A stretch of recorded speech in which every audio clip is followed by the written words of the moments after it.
Hello students, कैसे हैं आप सभी लोग। आज हम स्टार्ट करने वाले हैं क्लास 11 बिजनेस स्टडीज़ का chapter number 3 public private and multinational company, जो कि थोड़ा सा लेंदी चैप्टर है। इसको मैं शायद से कोशिश पूरी करूंगा कि इसी वन शॉट में मैं कवर करवा दूं। अगर नहीं करवा पाता तो इसके मैक्सिमम मैं 2 पार्ट्स लेके जाऊंगा।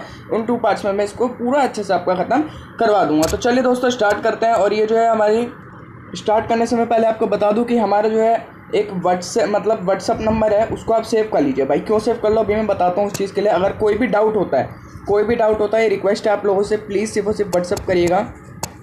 ये मेरा मोबाइल नंबर है, आप इसे सेव कर सकते हैं और सिर्फ और सिर्फ व्हाट्सएप पर आप डाउट पूछ सकते हो। टेलीग्राम चैनल आप ज्वाइन कर लीजिए। जितने भी नोट्स हैं, जिस भी नोट्स से मैं पढ़ाता हूँ, ये सारे के सारे फ्री ऑफ कॉस्ट मैंने टेलीग्राम चैनल पे अपना अपलोड कर रखे हैं। तो आप वहाँ से भी नोट्स को जाके देख सकते हैं, इनका प्रिंट निकलवा सकते हैं, क्योंकि बहुत ही ज़्यादा बढ़िया नोट्स हैं। तो चलिए जी स्टार्ट करते हैं क्लास 11 बिजनेस स्टडीज़ का chapter number 3 public private and multinational company. ये भाई हम जो है मजाक मस्ती से इसमें जो है चैप्टर ये पूरा कंप्लीट कर देंगे, पता भी नहीं लगेगा, ठीक है। और जो है ये जो हमारी सीरीज़ आती है, एक दिन छोड़ के एक दिन मैं वीडियो डालता हूँ, और मतलब ये यूट्यूब पे फ्री रहती है, एक दिन छोड़ के एक दिन। और आप जो है उनको डेली देखना, मतलब जैसे फॉर एग्जांपल जिस दिन वीडियो आई उस दिन आप ज़रूर 100% उस वीडियो को देखना। आप जो है खुद ही अपने अंदर फील पाओगे कि कितना आप में इम्प्रूवमेंट हो चुका है। क्योंकि देखो भाई बिजनेस स्टडीज़ ऐसी है ना जो कि बच्चे भूल जाते हैं करना, मतलब करते नहीं है। तो एक दिन मैंने छोड़ा है कि एक दिन छोड़ के एक दिन पढ़ना। मैं जो है 1 से 1.5 महीने में आपको सिलेबस जो है यहाँ पे कंप्लीट करवा दूँगा। तो चलिए दोस्तों इस चैप्टर को स्टार्ट करते हैं चलिए जिसमें हम सबसे पहले टॉपिक की बात करते हैं इंडियन इकोनॉमी। भाई मैं ऐसा टीचर नहीं हूँ कि 5 मिनट की वीडियो बनाऊँ कि 5 मिनट में चैप्टर कंप्लीट हो जाएगा, फिर मैं मतलब बच्चों को समझ में भी ना आए। मैं बिल्कुल डीपली समझाऊंगा, पूरे उसके कॉन्सेप्ट समझाऊंगा, जो कि याद करने की जरूरत पड़ेगी नहीं। सबसे पहला टॉपिक आता है इसके अंदर इंडियन इकोनॉमी। इंडियन इकोनॉमी में हमारे 2 सेक्टर्स होते हैं। कौन कौन से? एक होता है हमारे पास पब्लिक सेक्टर और एक होता है हमारे पास प्राइवेट सेक्टर। पब्लिक सेक्टर कौन सा होता है? जिस सेक्टर पे गवर्नमेंट काम करती है उस सेक्टर को कहा जाता है पब्लिक सेक्टर। जिस सेक्टर पे गवर्नमेंट तो करे ही करे या गवर्नमेंट ना भी करे, मगर प्राइवेट सेक्टर उस पर काम करता है, जो कि इंडिविजुअल्स अपना बना के एक सेपरेट काम करते हैं, उसी को हम कहते हैं प्राइवेट सेक्टर। और प्लीज़ यार बहुत ज़्यादा मेहनत लगती है यार पीपीटी वगैरह बनाने में। अपने दोस्तों के साथ शेयर करना, वीडियो लाइक करना, और प्लीज़ यार चैनल सब्सक्राइब कर देना प्लीज़, ठीक है। चलिए अब बात करते हैं भाई प्राइवेट सेक्टर की। मैंने 2 चीज़ें बताई कि 2 इकोनॉमी में होते हैं, कौन? एक पब्लिक सेक्टर और एक प्राइवेट सेक्टर। सबसे पहले हम प्राइवेट सेक्टर की बात करते हैं। प्राइवेट सेक्टर कौन होता है? Business enterprises which are owned and managed by individual or group of individual are called private sector enterprises. Private sector enterprises क्या होता है? जो गवर्न, जो मैनेज एंड कंट्रोल किया जाता है इंडिविजुअल्स के थ्रू या फिर ग्रुप ऑफ इंडिविजुअल्स के थ्रू, तो उसी को हम कहते हैं प्राइवेट सेक्टर। मतलब वही यार मेरी बात समझ जाओ, जो कि हमारा गवर्नमेंट सेक्टर नहीं होता, उसी को हम कहते हैं प्राइवेट सेक्टर।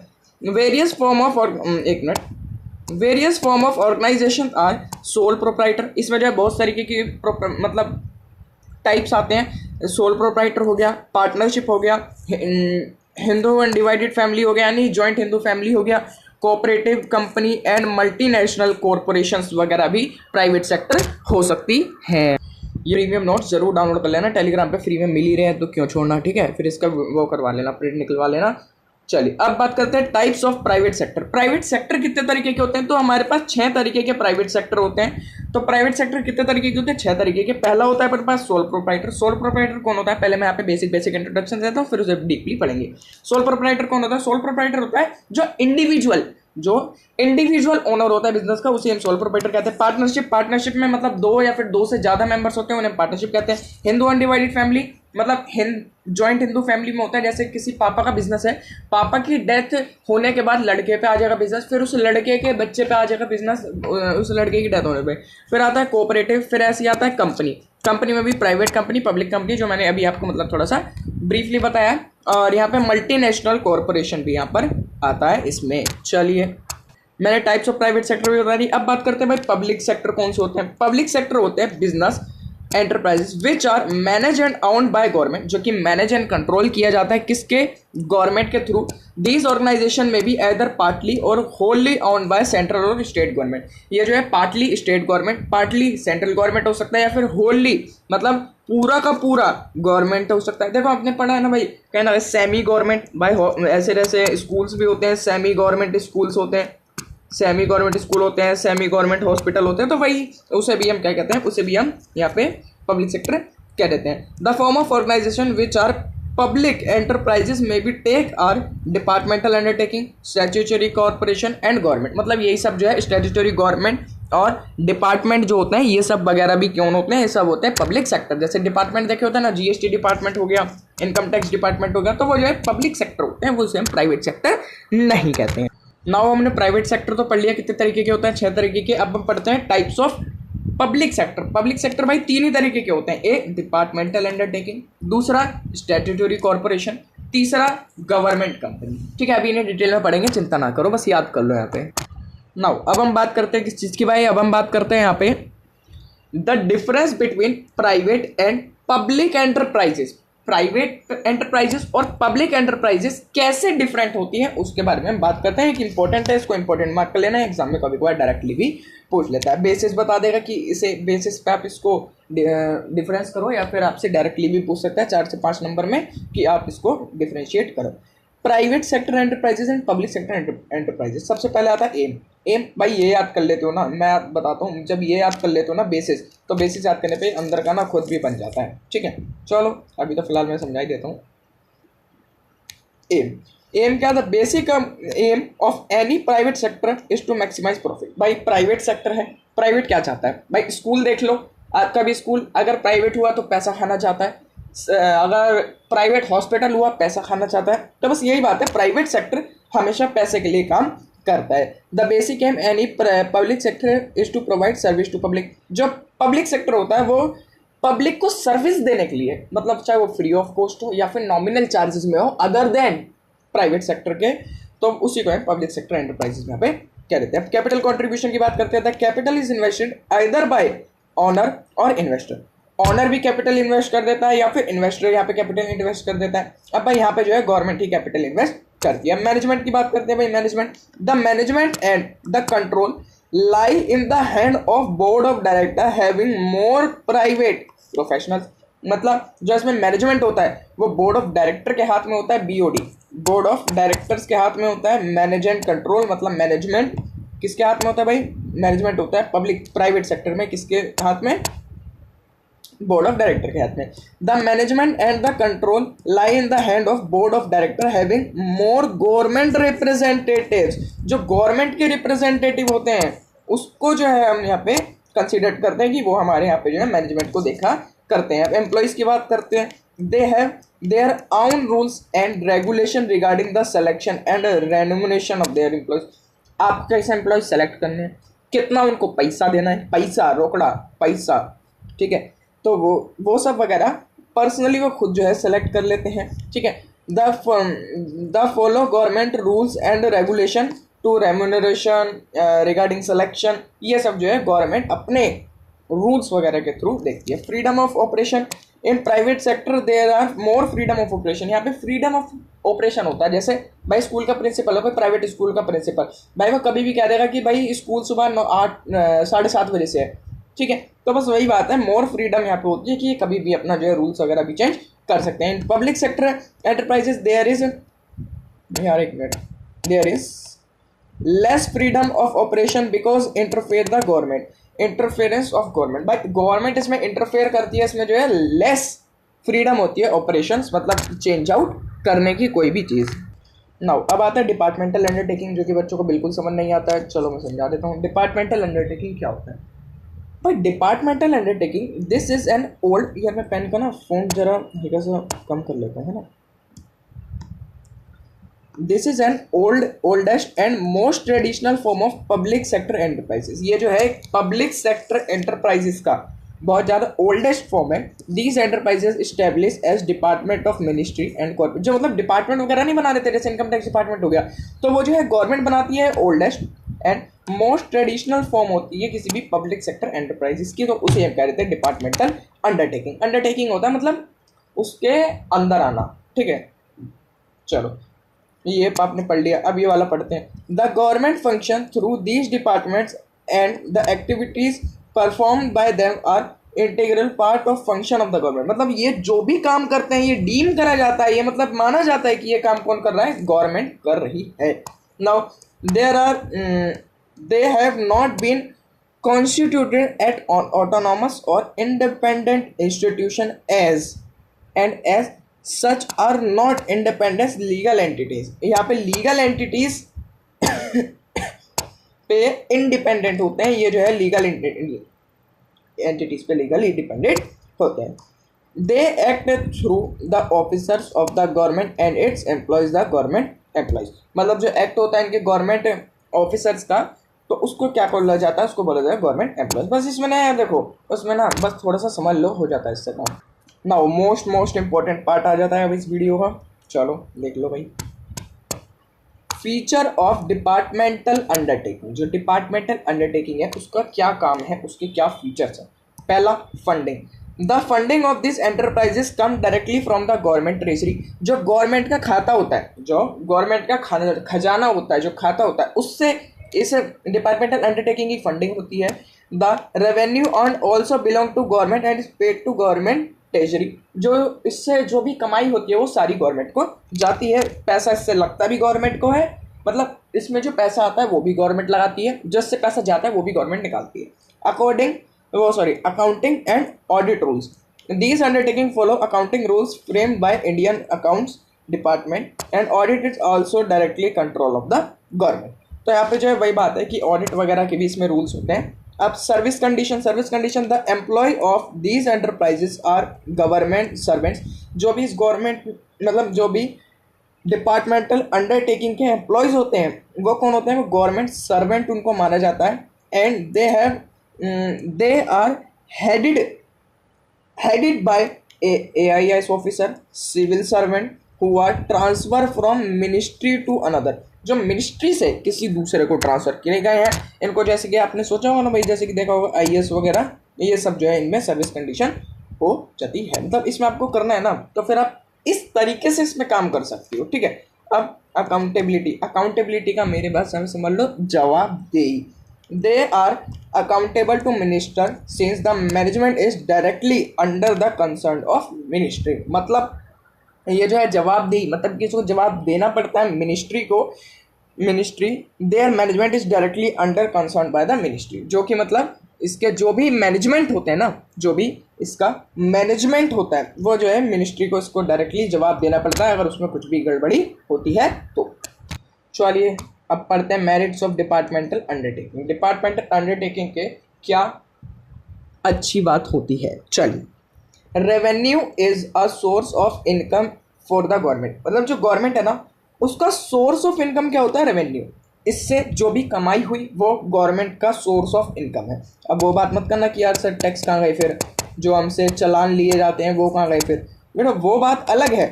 मगर यहाँ पे अगर देखा जाए सोर्स ऑफ इनकम कहाँ से होती है, तो वो होती है रेवेन्यू।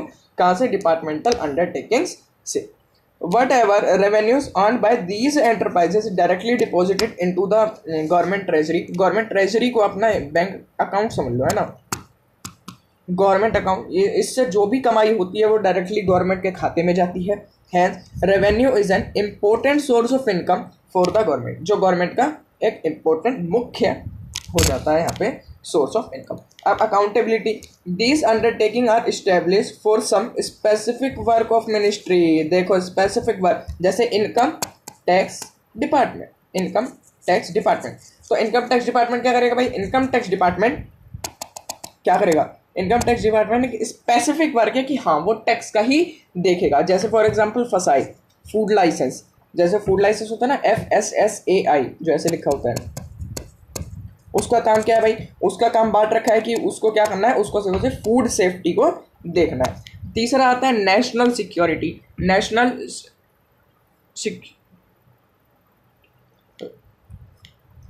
सॉरी आवाज कट हो गई थी। Where national securities is concern this form of most suitable. ये जो है बहुत ज़्यादा अच्छी मतलब सुटेबल होता है, नेशनल सिक्योरिटी मिलती है। कैसी सिक्योरिटी सर, देखो भाई आपको पैसा दे रही है, भाई डिपार्टमेंटल अंडरटेकिंग आपको पैसा दे रही है, तो भाई गवर्नमेंट के लिए तो भाई ये बहुत नेशनल सिक्योरिटी ही तो कर रही है। अब इसी सिक्योरिटी के दम पे जो गवर्नमेंट है वो इंपोर्ट्स करेगी। भाई इंपोर्ट्स करेगी तो एक तरीके से नेशनल सिक्योरिटी, मतलब जब पैसा कमा के जब दे रहे हो तो भाई एक तरीके से सिक्योरिटी तो हो रही है, समझो ना यार। तो इसलिए इस पॉइंट को यहाँ पे ऐड किया गया है। अब चौथा आता है इफेक्टिव कंट्रोल। इफेक्टिव कंट्रोल यानी दीज अंडरटेकिंग, सॉरी एक minute, These undertaking ensuring effective control over the operation by the parliament. ये जो है इन अंडरटेकिंग का क्या महत्व होता है, ये इंश्योर करती हैं effective control over the operation, काम जो भी पार्लियामेंट में हो रहा है उसको देख रेख करना भी इसका काम होता है। The control of department undertaking is very effective as it is direct and centralise. ये जो है क्योंकि गवर्नमेंट का होता है इसलिए ये जो है बहुत ज़्यादा इफेक्टिव होता है। ये सिर्फ कहने की बातें हैं, ठीक है, इसका वास्तविकता से कोई भी संबंध नहीं है। ओके आई थिंक यार आज ही चैप्टर कंप्लीट हो जाएगा। चलो डी में एक मिनट, चलिए डीमेरिट ऑफ डिपार्टमेंटल अंडरटेकिंग। अब जो डिपार्टमेंटल अंडरटेकिंग है इसकी क्या खामियां है? Lack of flexibility, department undertaking fail to provide flexibility which are essential और smooth operation for the business. भाई देखो, जब बंदूक ताने गवर्नमेंट आपके कंधे पे खड़ी हुई है तो क्या आप फ्लेक्सिबल हो?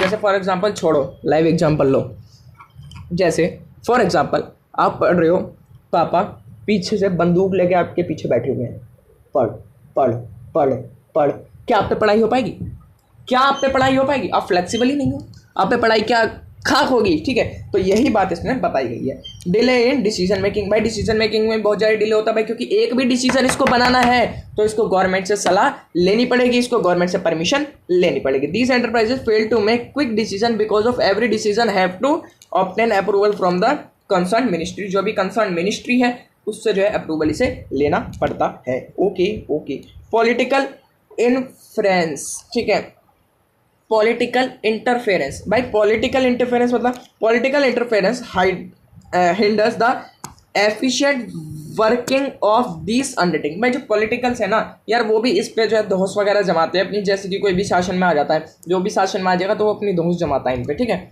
चलिए एक मिनट आगे बढ़ते हैं।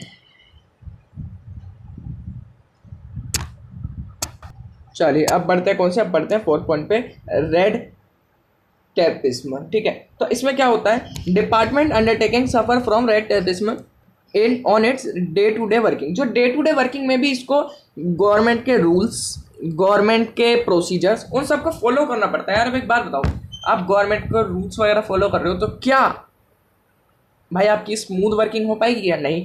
Actions can be taken only after the following proper channel of the authority. मतलब जो भी अथॉरिटी है उससे जो है परमिशन वगैरह लेके जो हमें काम करना होता है। तो यार ऐसे तो यार बेकार ही है ना, तो इसलिए तो इसे डीमेरिट में लिखा गया है, ठीक है। चलिए अब दूसरा पॉइंट आता है ब्यूरोक्रेसी। अब इसमें आता है these enterprises are not able to take full benefit of business opportunity. इसमें जो है एंटरप्राइजेस ना पूरा अपना बेनिफिट नहीं ले सकती। क्यों नहीं ले सकती? Bureaucracy active creative and conservative approach of the concern hinder their initiative. जो इनका इनिशिएटिव है, जो इनका आगे बढ़ने का अप्रोच है ना, वो एक तरीके से रूल्स वगैरह के नीचे दब के रह जाता है, इसलिए जो है डीमेरिट अंडरटेकिंग का हो जाता है। चल अब यहाँ पे आता है स्टैट्यूटरी कॉर्पोरेशन। अब स्टैट्यूटरी कॉर्पोरेशन क्या होता है, पहले मेरी बात समझ लो।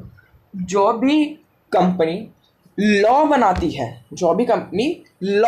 है उसी को हम स्टैट्यूटरी कॉर्पोरेशन कहते हैं। Statutory corporation are public enterprises brought into existence by special act of the parliament। special act of the parliament जैसे आपने कभी देखा हो ICAI यानी the institute of chartered accountancy of India, तो उस पर नीचे लिखा हुआ है पार्लियामेंट ऑफ एक्ट 2008, ऐसे लिखा हुआ है उसके नीचे। तो यानी ये जो है कितने बनाया है, ये जो बनाया है गवर्नमेंट ने बनाया है, ठीक है। The act defined it's power and function. जो एक्ट है वो डिफाइन करता है इसकी पावर्स क्या, इसकी फंक्शंस को, and rules and regulation governing it's employees and it's relationship with the government department.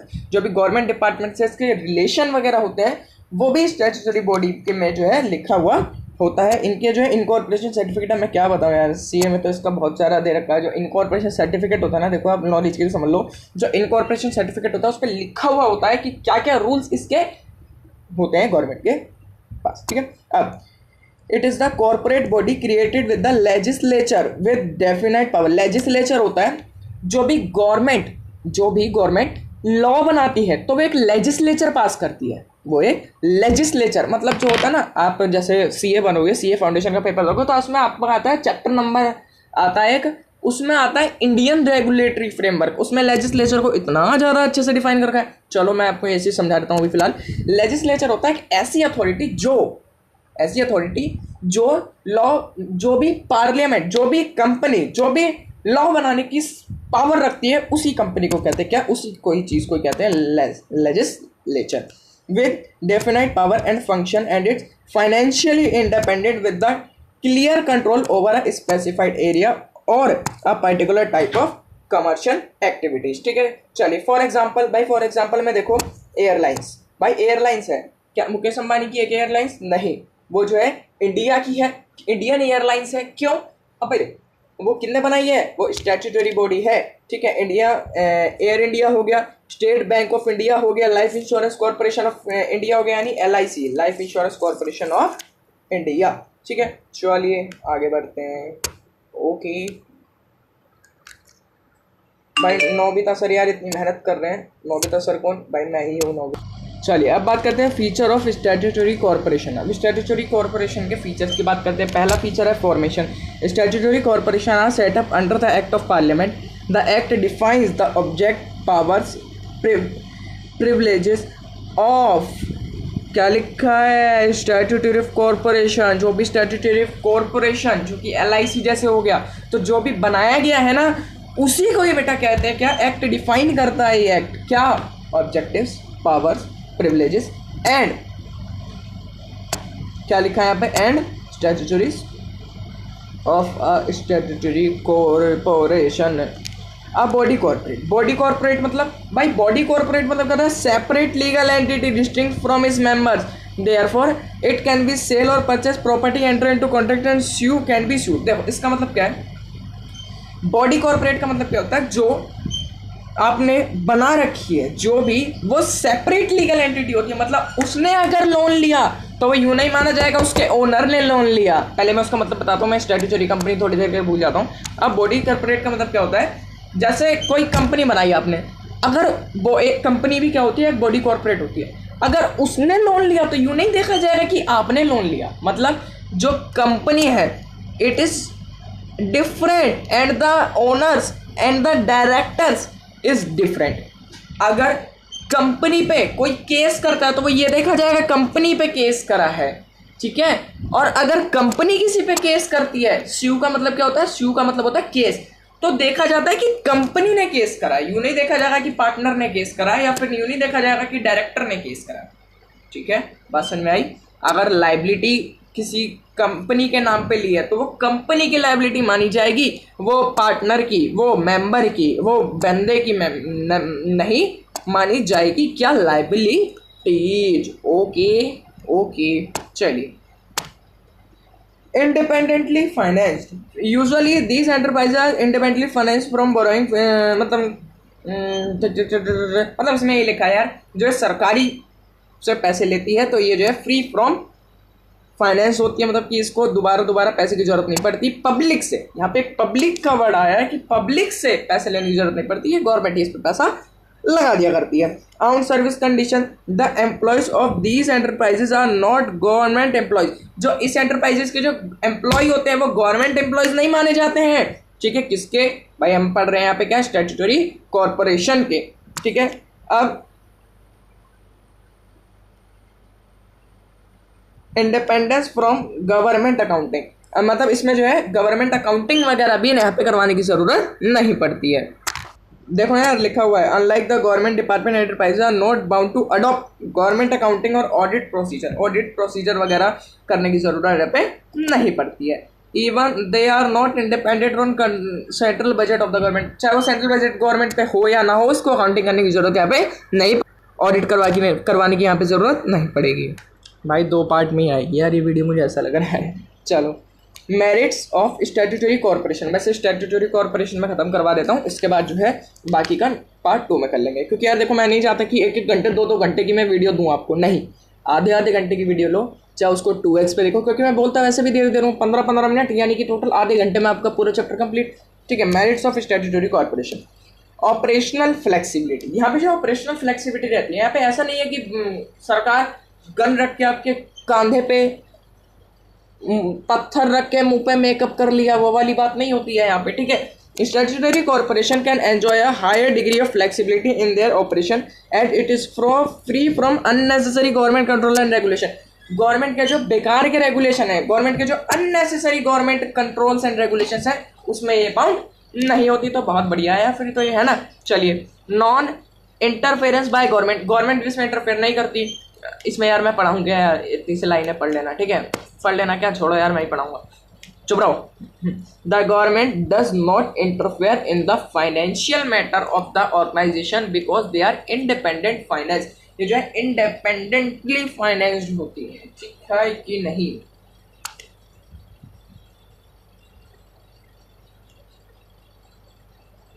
Valuable instrument from economic growth, जो इकोनॉमिक ग्रोथ होती है ना, ये उसमें बहुत ज़्यादा अहम रोल निभाती है। Sir enterprises are considered as a effective instrument for economic development, they are power to government along with initiative private enterprise. मतलब ये जो है इकोनॉमी को बढ़ाने में भी बहुत ज़्यादा हेल्प करती है। चौथा point, autonomous organisation. Autonomous organisation statutory corporation have autonomous to frame their policy and procedure with the provided authority. मतलब ये जो है फ्रीली, ये जो है फ्रीली पॉलिसीज वगैरह बना सकती है जो भी इसकी अथॉरिटी में आती है। चलिए बढ़ते हैं आगे बच्चा लोग। आज का लास्ट टॉपिक क्या है? आज का लास्ट टॉपिक है demerits of statutory corporation. Demerits of statutory corporation, demerits of statutory corporation. Corruption, भाई यहाँ पे ना बहुत ज़्यादा करप्शन होता है। Where it involve dealing with the public corporation corruption, it